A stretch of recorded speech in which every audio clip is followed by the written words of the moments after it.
ಪುತ್ತೂರು ಶ್ರೀದೇವಿ ನೃತ್ಯಾರಾಧನಾ ಕಲಾ ಕೇಂದ್ರದ ಆಶ್ರಯದಲ್ಲಿ ಕನ್ನಡ ಮತ್ತು ಸಂಸ್ಕೃತಿ ಇಲಾಖೆ ಬೆಂಗಳೂರು ಇದರ ಸಹಕಾರದೊಂದಿಗೆ ನೃತ್ಯಧಾರ ಮತ್ತು ಕಲಾನಯನ ಪ್ರಶಸ್ತಿ ಪ್ರದಾನ ಸಮಾರಂಭವು ಬಿಸಿ ರೋಡ್ನ ಸ್ಪರ್ಶ ಕಲಾಮಂದಿರದಲ್ಲಿ ನಡೆಯಿತು. ನೃತ್ಯ ನಿರ್ದೇಶಕಿ ರೋಹಿಣಿ ಉದಯ್ ಅವರು ಪ್ರಾಸ್ತಾವಿಕವಾಗಿ ಮಾತನಾಡಿ, ನೃತ್ಯ ಶಿಕ್ಷಣದ ಜೊತೆಗೆ ಸಮಾಜಮುಖಿ ಕಾರ್ಯಗಳನ್ನು ಸಂಸ್ಥೆ ಮಾಡುತ್ತಿದೆ.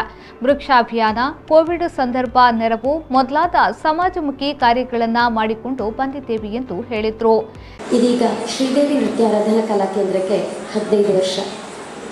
ಬಿಸಿ ರೋಡಿನಲ್ಲಿ ಪದ್ಮಾ ಕಾಂಪ್ಲೆಕ್ಸ್ನಲ್ಲಿ ದಿವಂಗತ ಸತೀಶ್ ರಾವ್ ಅವರ ಕೈಯಲ್ಲಿ ಅವರ ಆಫೀಸ್ ರೂಮಲ್ಲಿ ಉದ್ಘಾಟನೆಗೊಂಡಾಗ ಯಾವುದೇ ವಿದ್ಯಾರ್ಥಿಗಳಿರಲಿಲ್ಲ. ಅಲ್ಲಿ ಅವರ ಕೈಯಲ್ಲಿ ಉದ್ಘಾಟನೆಗೊಂಡು ಒಂದಷ್ಟು ಸಮಯ ಅಲ್ಲಿ ಅವರ ಕಾಂಪ್ಲೆಕ್ಸ್ನಲ್ಲಿ ಕ್ಲಾಸ್ ಮಾಡ್ತಾ ಇದ್ದೆ. 1-2 ವಿದ್ಯಾರ್ಥಿಗಳು ಮಾತ್ರ ಇದರಲ್ಲಿ.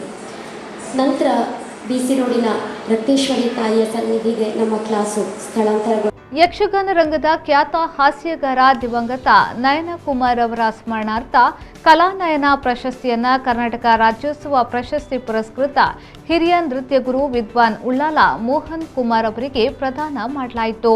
ಪ್ರಶಸ್ತಿ ಸ್ವೀಕರಿಸಿ ಮಾತನಾಡಿದ ಅವರು, ಕಲೆ ಎನ್ನುವುದು ಸಾಕಾರ, ಕಲೆಯನ್ನ ಉಳಿಸಿ ಕಲಿಸುವ ಪರಂಪರೆಯನ್ನ ಬೆಳೆಸಿಕೊಳ್ಳಬೇಕು ಎಂದು ಹೇಳಿದರು.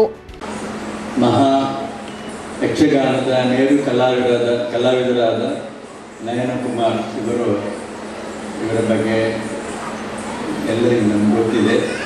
ನಯನ ಕುಮಾರ್ ಇವರ ಈ ಕಲಾನಯನ ಪ್ರಶಸ್ತಿ ನನಗೆ ಇವರು ಒದಗಿಸಿದ್ದಾರೆ. ಇದನ್ನು ನಾನು ಸ್ವೀಕಾರ ಮಾಡಿದ್ದೇನೆ.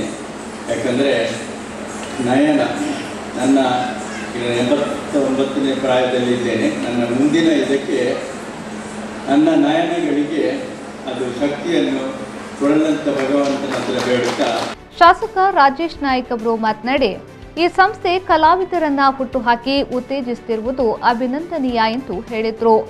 ಒಂದು ಸಂಸ್ಥೆ ಕಳೆದ 15 ವರ್ಷಗಳಿಂದ ನನ್ನ ಈ ಕ್ಷೇತ್ರದಲ್ಲಿ ಬಹಳಷ್ಟು ವಿದ್ಯಾರ್ಥಿಗಳನ್ನು ಹುಟ್ಟುಹಾಕಿ ಬಹಳಷ್ಟು ಜನರಿಗೆ ನೃತ್ಯದ ಬಗ್ಗೆ ಉತ್ತೇಜನ ಕೊಟ್ಟು ಬಹಳಷ್ಟು ಕಲಾವಿದರನ್ನು ಬೆಳೆಸಿದಂಥ ಸುಮಾರು 15 ವರ್ಷ ಅಂದರೆ ಸಣ್ಣ ಏನು ಸಮಯ ಅಲ್ಲ. ಭಾಳಷ್ಟು ದೀರ್ಘಕಾಲದಲ್ಲಿ ಭಾಳಷ್ಟು ವಿದ್ಯಾರ್ಥಿಗಳನ್ನು ಕೊಟ್ಟಿರ್ಬೋದು. ಇನ್ನಷ್ಟು ವಿದ್ಯಾರ್ಥಿಗಳನ್ನು ಇದಕ್ಕೆ ಕಲಾವಿದರನ್ನು ಹುಟ್ಟಿ ಹಾಕಿ ಅಂತಾರಾಷ್ಟ್ರೀಯ ಮಟ್ಟದಲ್ಲಿ ಬೆಳೆಯುವಂಥ ಕಲಾವಿದರು ಈ ಸಂಸ್ಥೆಯ ಮುಖಾಂತರ ನನ್ನ ಈ ಊರಲ್ಲಿ ಬೆಳೀಲಿ ಅಂತ ಹಾರೈಸಿ ಪುತ್ತೂರು ಭಾವನಾ ಕಲಾ ಆರ್ಟ್ಸ್ನ ವಿಘ್ನೇಶ್ ವಿಶ್ವಕರ್ಮ ದಂಪತಿಯನ್ನ ಸನ್ಮಾನಿಸಲಾಯಿತು.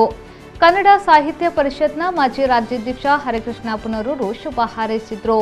ಪುತ್ತೂರು ನಗರಸಭೆಯ ಅಧ್ಯಕ್ಷ ಜೀವಂದರ್ ಜೈನ್ ಅಧ್ಯಕ್ಷತೆ ವಹಿಸಿದ್ರು. ಬಳಿಕ ಮಾತನಾಡಿದ ಅವರು, ಕಲೆ ಉಳಿದು ಬೆಳೆಯಬೇಕಾದರೆ ಗುರುವಿನೊಂದಿಗೆ ಉತ್ತಮ ಶಿಷ್ಯರು ಇರಬೇಕು. ನಯನ ಕುಮಾರ್ ಯಕ್ಷ ಕಲಾವಿದ ಮಾತ್ರವಲ್ಲ, ಉತ್ತಮ ಭಾಷಣಕಾರರು ಆಗಿದ್ರು. ಅವರ ಹೆಸರಿನಲ್ಲಿ ಪ್ರಶಸ್ತಿ ನೀಡಿರುವುದು ಹಿರಿಯರಿಗೆ ನೀಡುವ ಗೌರವವಾಗಿದೆ ಎಂದು ಹೇಳಿದರು. ಒಂದು ಅರ್ಥಪೂರ್ಣವಾಗಿರ್ತಕ್ಕಂಥ ಕಾರ್ಯಕ್ರಮದಲ್ಲಿ ನಾವಿದ್ದೇವೆ ಅಂತ ಹೇಳಿದರೆ ತಪ್ಪಾಗುತ್ತೆ.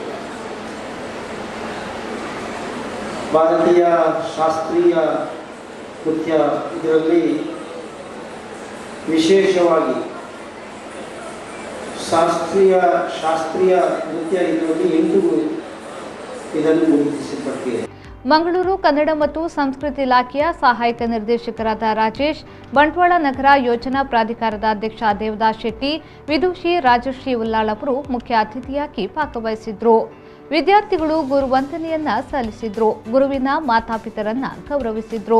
ಸಂಚಾಲಕ ಉದಯ್ ವೆಂಕಟೇಶ್ ಭಟ್ ಸ್ವಾಗತಿಸಿದ್ರು. ವಿಜಯ್ ಮನೋಜ್ ವಾಮಂಜೂರು ಕಾರ್ಯಕ್ರಮವನ್ನ ನಿರೂಪಿಸಿದ್ರು. ಸಂದೀಪ್ ಸಾಲ್ಯರ್, ವಿ4 ನ್ಯೂಸ್, ಬಂಟ್ವಾಳ.